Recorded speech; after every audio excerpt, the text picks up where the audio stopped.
کہ پروسیجرز کو وائلیٹ کرتے ہوئے، ہاؤس رولز کو وائلیٹ کرتے ہوئے حکومت نے کسی اپوزیشن ممبر کو بولنے نہیں دیا، جبکہ اتنے سینسٹیو اور سیریس ایشوز چل رہے ہیں پاکستان میں۔ ایک دو دن پہلے آپ سب کے سامنے اسلام آباد کے سڑکوں پہ پرامن پاکستانیوں پہ حملہ ہوا، پولیس نے تشدد کی، lathi charge, water cannon, tear gas, نہ صرف معصوم عوام پہ بلکہ اس ملک کے پارلیمنٹیرینز نہ صرف حملہ کیا مگر ہمارے 2 خواتین ممبران کو اریسٹ بھی کروایا، سڑکوں پہ حملہ کیا، جب گرفتار کیا وہاں بھی حملہ کیا، تشدد کیا۔ میڈیکل رپورٹس نہیں دی۔ میں آپ سے 30 سیکنڈز ریکویسٹ کروں گا کہ ہمارا جو MNA صاحبہ ہے جس کو تشدد کیا گیا وہ بڑا شارٹ اپنا ایکسپلینیشن دے کہ کل کیا ہوا ہمارے ساتھ، پلیز جلدی سے۔ بسم اللہ الرحمن الرحیم۔ ہم اپنے چیئرمین صاحب کے ساتھ اظہار یکجہتی کے لیے وہاں پہ اکٹھے ہوئے تھے۔ میرا نام ڈاکٹر شازیہ صوبیہ اسلم سومرو ہے اور ہم لوگ اپنے چیئرمین صاحب کے ساتھ اظہار یکجہتی کے لیے وہاں پر اکٹھے ہوئے تھے اور ہم پرامن احتجاج کر رہے تھے۔ ہمارے پاس کوئی ایسے ہتھیار نہیں تھے، کوئی ایسی چیز نہیں تھی ہم رولز کو وائلیٹ کریں، پھر بھی انہوں نے زبردستی ہمیں اپنی گاڑی میں ڈالا اور گاڑی میں بھی تشدد کرتے رہے۔ صرف اس لیے تشدد کیا کہ میں موبائل فون یوز اپنی انفارمیشن دے رہی تھی کہ میں کہاں جا رہی ہوں اور ہمیں کہاں لے کر جا رہے ہیں۔ صرف اس بات پہ انہوں نے ہم پہ تشدد کیا اور اس کے باوجود انہوں نے یہ کہا کہ یہ تو ابھی کچھ بھی نہیں ہے، جب ہم آپ کو جیل میں ڈالیں گے تو پھر آپ کو بتائیں گے کہ اصل مہمانداری کیا ہوتی ہے، جس پہ ہم نے ان کو اس وقت بھی کچھ نہیں جواب دیا۔ ہم نے ان سے یہی کہہ رہے کہ ہم آپ کی یونیفارم کی رسپیکٹ کر رہے ہیں، ہم آپ کی رسپیکٹ کر رہے ہیں۔ ہماری پارٹی نے کبھی یہ نہیں سکھایا کہ رولز کو وائلیٹ کریں یا اپنے اداروں کو آپ تشدد کا نشانہ بنائیں۔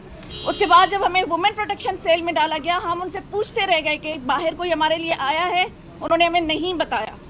جب مجھے ڈاکٹر نفیسہ شاہ کی آواز آئی ہے، میں خود بھاگتی ہوئی گئی ہوں، ان کو بتایا ہے کہ میں یہاں پر ہوں، تب پتہ چلا ہے کہ باہر بہت سارے لوگ تھے جو ہمارے لیے آئے تھے، ہمیں چھڑانے کے لیے آئے تھے، لیکن انہوں نے ہمیں ایکسیس نہیں کیا تھا۔ اس کے بعد جب میڈیکل بنانے گئے ہیں تو انہوں نے ہمیں میڈیکل رپورٹس بھی ایشو نہیں کی ہیں۔ یہ ہے مدینہ کی ریاست میں سلوک اس ملک کے خواتین کے ساتھ، پارلیمنٹیرینز کے ساتھ، یہ اپوزیشن کے ساتھ یہ سلوک کر رہے ہیں۔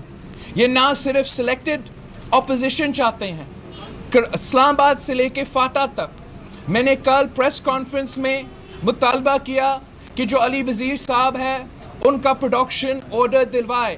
میں نے خط بھیجا کہ علی وزیر صاحب MNA ساؤتھ وزیرستان اینڈ محسن داور صاحب MNA وزیرستان سے ہیں، ان کا پروڈکشن آرڈرز دے۔ میرے پاس ریسیٹ ہے ریسیویبل کا، لیکن آج نیشنل اسمبلی میں ہم سے جھوٹ بولا اور کہا کہ ان کو یہ خط نہیں ملا۔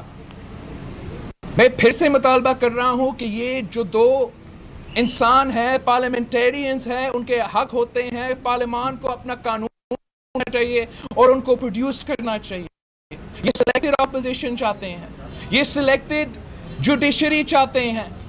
جس طریقے سے انہوں نے رسپیکٹیبل ججز کے خلاف کسی کو بتایا بغیر، انہوں نے نہ پارلیمان میں آ کر ملک کے نمائندوں کو بولا، عوام کو نہیں بتایا، ان ججز کو نہیں بتایا جن کے خلاف یہ الزام ہے، اور سیکرٹ میں یہ ریفرنس فائل کرتے ہیں۔ یہ ان کا نیت آپ کو دکھاتا ہے۔